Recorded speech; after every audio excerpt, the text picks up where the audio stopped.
Well, hello, you beautiful buggers. This is a really late review.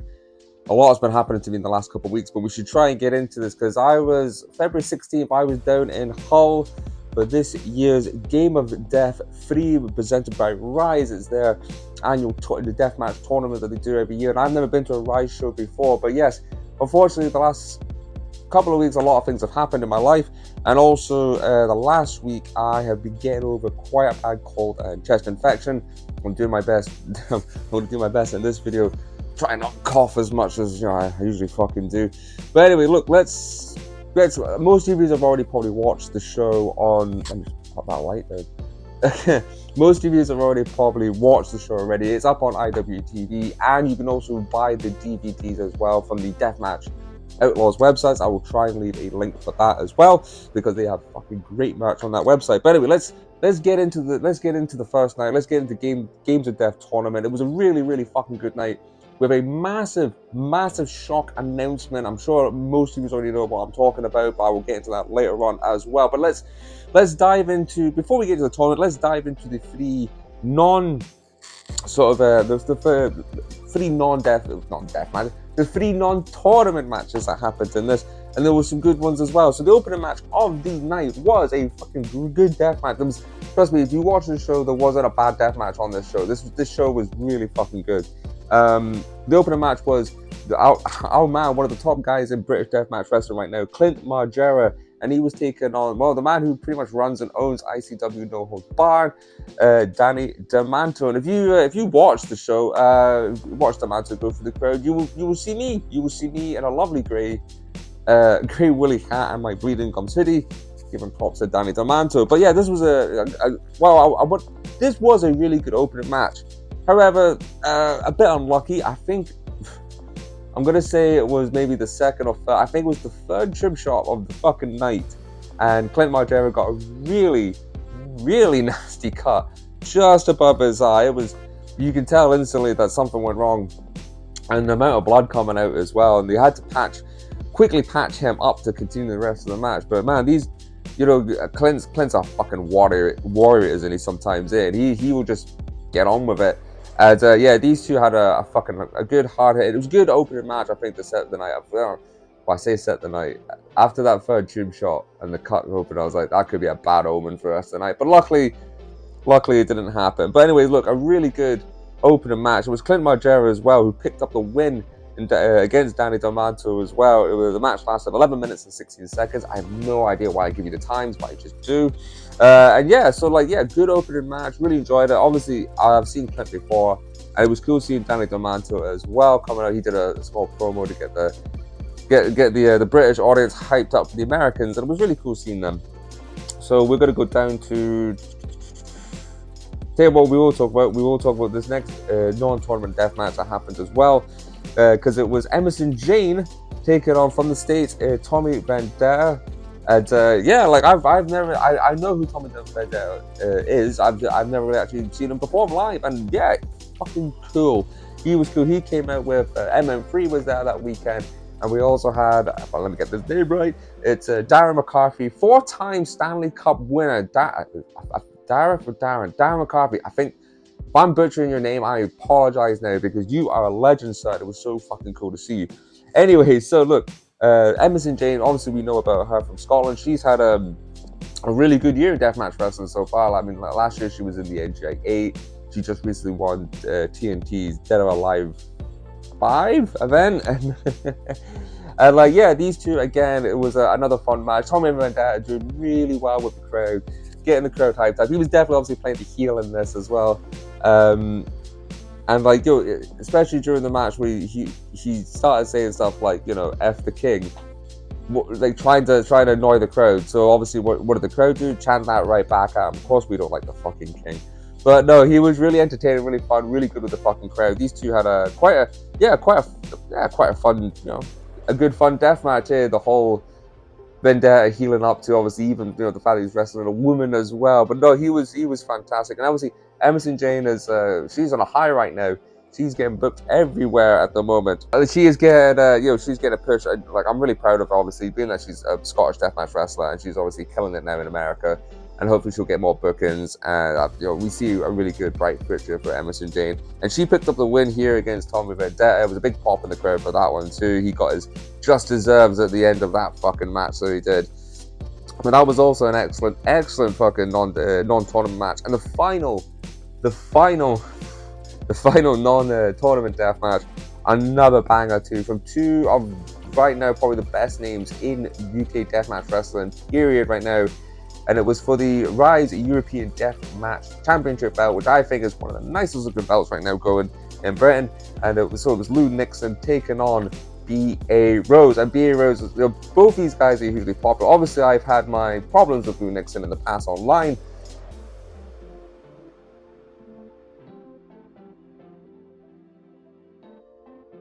Fucking great match again, and B.A. Rose is he's just one of those guys.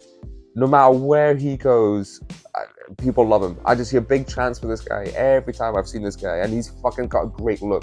Just that sort of murderer, butcher look just looks fucking awesome, eh? And so these two, I mean, Lou Nixon coming out in the fucking white shorts as well, and I've agreed with some people, like, you know what, it's fine to wear white in a fucking death match. So Lou Nixon came out. I was obviously booing Lou. Jordy prick, but these two went to town on each other as always. Lou Nixon with the hard strikes, and B.A. Rose just with that psychopath look in his eye. But these two obviously were just hard hitting, hard tube shots, and just a really good, just a fucking good hard hitting British match. So it was, and Lou Nixon came out with a victory on this one. He managed to get a referee's decision. I think he choked him out, actually, so he did, being his MMA skills. And Lou Nixon retained his Rise European Deathmatch Championship. It was a really good. That was a really good match, actually, as well. And when it comes to the three non-tournament matches, I generally think that was possibly my favorite one out of the three. All three of them were fantastic as well. So it's always nice to have good non-tournament matches to go with the tournament matches. But let's get into it. That's me done with talking about that. Let's get into the actual tournament itself. As I say, most people have probably watched it, so I'll try and. I'm not going to make this video half an hour long or anything like that. But look, let's get into it because there's some fucking great first round matches. I think one of them might have been my match of the weekend. So look, we'll get into it first. So one of the matches I was definitely looking forward to was let me just get this right here. There we are. So we had the IWTV Independent Wrestling World Title holder at this tournament in Cruel. If you ever get a chance to see Cruel live, I highly recommend it. I usually don't get scared of wrestlers. I'm a fully grown adult, okay? The only wrestlers that still kind of scare me is Minoru Suzuki, and now seeing him live, Cruel. Cruel is fucking terrifying. Absolutely terrifying. First off, he's huge. He is fucking huge. And that look, the mask, the contact lenses, like, oh my god, he walks by, he is intimidating as fuck. And so it was him in the first round match taking on Jack Harrop, and we all love Jack Harrop here on this channel. I've seen Jack a couple of times now wrestle. He's fucking phenomenal. He's definitely got a great future ahead of him as well. He's already a fucking big star in the British scene, and he's only going to get better and better and better. This guy's already fucking killing it. And so the most stories with Cruel matches is trying to survive Cruel is more sort of an important storyline than trying to beat him. It's more or less trying to survive Cruel. And sort of one of the things that Jack Harrop posted after the match, like he said, "I survived Cruel." And this whole match is just Jack Harrop realizing how the hell. I mean, we saw Jack Harrop have two of the best fucking death matches last year with his father, Iceman. Obviously, one of them being last man standing match. And he was gonna have to pull everything from that and everything else he knows to try and put this guy fucking down Cruel, because Jesus Christ, I know he wears a mask and you can't see the man's fucking expressions under his face, but when he gets some of the bumps and the hits, oh god, you just kind of wondering what's going underneath the mask. You really are. But like I said, I keep saying there wasn't really a bad match on this fucking card, for Christ's sake. These two just went fucking hell for leather as well. And I mean, I think Cruel, he ended up he picked up the win with another. It was another submission. It was another fucking submission, and my God, when Cruel put Jack Harp in, I think it was a chokehold on the floor. Scary as fuck. So I remember being, you could see right into Cruel's eyes. Oh my God, what a performer! What an absolute performer! Both these fucking guys, an awesome promoter. And obviously later on in the night, it would get quite emotional for Jack Harp. I said I will be talking about that later with that huge announcement that was made. But yeah, Jack Harp unfortunately did not make it to the final. It was going to be Cruel in the final, coming out with his IWTV championship belts. It was fucking cool to see him. But yeah, Cruel picked up the win with a submission hold, I think it was, and he moved on to the final. And so after that match, we had the next fucking round in this awesome fucking tournament match. And we had this was a really good match. This was a really fucking good match. I was looking forward to seeing both these guys when this one got announced. And we had the American in Atticus Cougar, the King of Skewers, coming to the UK, and he was taking on the King of Light Beer, Danny Darko from DMO. And obviously, I was chatting to Danny before the match. He's a really nice guy. Me and him both into the sort of retro gaming. We'll talk about N64s and Super Nintendos. He's really good chat for that, and he really appreciates. I got him a couple of N64 games he didn't have, and he really appreciates that. So if you spot any retro games, or if you have any retro games that you're willing to participate, Danny Darko is your man. So yeah, so like, as I said, I was really looking forward to this fucking match, especially getting to see Atticus Cougar. And so that, my fucking God, like I knew we were gonna see skewers, but if you've seen the clips and if you've seen what happened, holy shit, he turned Danny Darko into a fucking pincushion. Oh no! Oh no! Yeah! I later learned out that apparently Danny Darko wanted more. He wanted more. They had the big skewers in his back, his legs, then that Atticus was working his face, he's working his shoulders, his skewers, big skewers, mini skewers, just coming out everywhere. And Jesus, I managed to get one of those skewers, so I did after the match. But holy shit, and like Darko, like this was a fucking, the thing about Darko coming out, this man wrestles death matches in fucking trunks. Him and Jewel, it's always kind of scary to fucking watch. But Darko, he's very loved by the UK crowd as well when he comes out. Comes out to a great fucking theme, Chumbawamba. Everyone sings along to that when he fucking comes out. But yeah, my main memory from this whole fucking match was that skewer spot. That would live with me for quite a while. So, well, I got a really good shot of that one too. I might try and edit it in if I can be arsed. But yeah, so like after all the skewers and punishment and the fucking light tubes as well, it was Atticus Cougar, another American, winning against Danny Darko, and this one took 11 minutes and 9 seconds, so it wasn't too far off the oh my God. Yeah, sorry, I'm just fucking getting confused with myself. Anyways, look, so yeah, Atticus Cougar beat Danny Darko to make it to the final as well. Another American making it through. I was a little bit gutted at that too. But then, we had our next, so it was 2 matches down, 2 matches to go in the first round, obviously, of a game of death. God, I'm hoping I'm getting this right when I watch this back. Anyway, so look, we had our old British match now, and one I was looking for, this might have been my match of the night. This was a really fucking good match. It was Big F and Joe taking on the sad boy himself, Michael Caden, DMO represent for the Deathmatch Outlaws, and holy shit, these two. This was the 3rd match, I think, in the trilogy they've been doing. Again, in the comment section if you want to fucking update me on that one as well. But holy shit, these two went to war on each other in this one, and like we had big light tube spots. The ones I really remember is a great guy, something wrestling, who comes from the majority of main deathmatch shows in the UK. He always brings a lovely light tube sword that was involved as well. And we also had holy shit, there was a really good spot where Joe suplexed. Was this Fisher? No, it was a suplex from the top rope through an iron board with light tubes. That was fun to fucking watch as well. There was a lot of action, a lot of tubes in this one. And we finally, at least it was this match we knew at least one UK wrestler was definitely going to be in the final. And obviously we had the man himself, Big Everett Joe, who's been on a fucking tear, obviously winning. Well, he recently just obviously wanted to Tournament Death as well as CCW. There we go. And then So he took out Caden. He made it. He was going to be making it into the final, the first British guy to make it into the final Game of Death 3. And this one, I mean, Cruel was really cool to watch, but if I had to recommend one match from this whole night, I might recommend this one. Caden and Joe really fucking went for it. And they really obviously wanted to show, sort of, obviously this is on IWTV, and it's the American audience probably watching this as well. You know, really show how good British deathmatch wrestling is. And these are two of the fucking top guys in the UK. Obviously, Joe has been going over to the States a lot. I think he's now just been booked in Japan. And it can't be long until Caden goes over. I mean, Caden is one of the...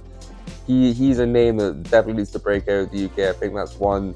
I mean, he's well known in the British scene, and he's definitely one of the top guys. I'd love to see him get booked more abroad.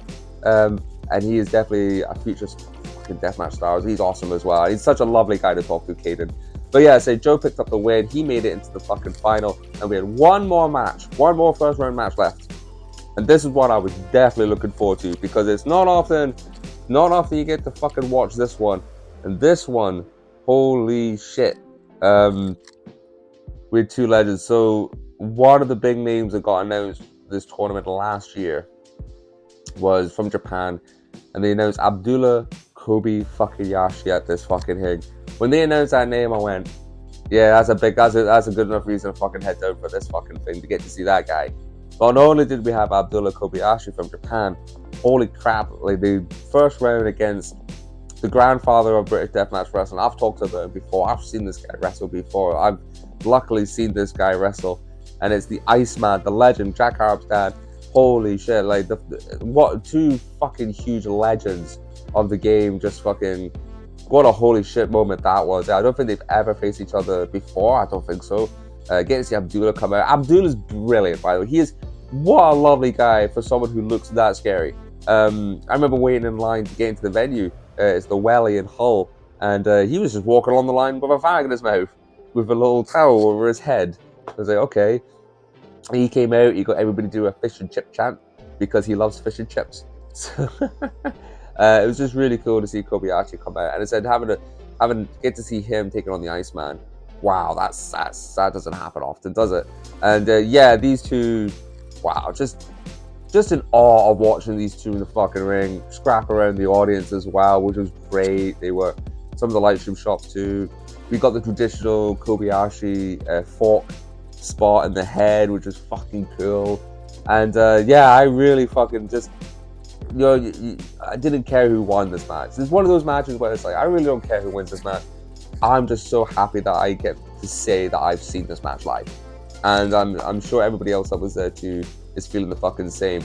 Because like Iceman did defeated Kobayashi to make the final. So the final four was going to be Cruel, Atticus Cougar, Big F and Joe, and Iceman. You can't really fucking complain at that lineup of the fatal four-way final.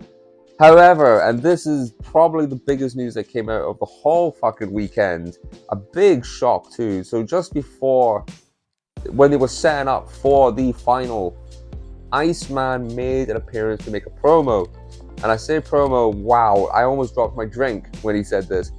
He just came out and he just said it to the audience, I'm done. He was done. He was done with deathmatch wrestling. That was his retirement. He said clearly to the audience, this is not a work, this isn't a story. And he explained himself why he was retiring, obviously.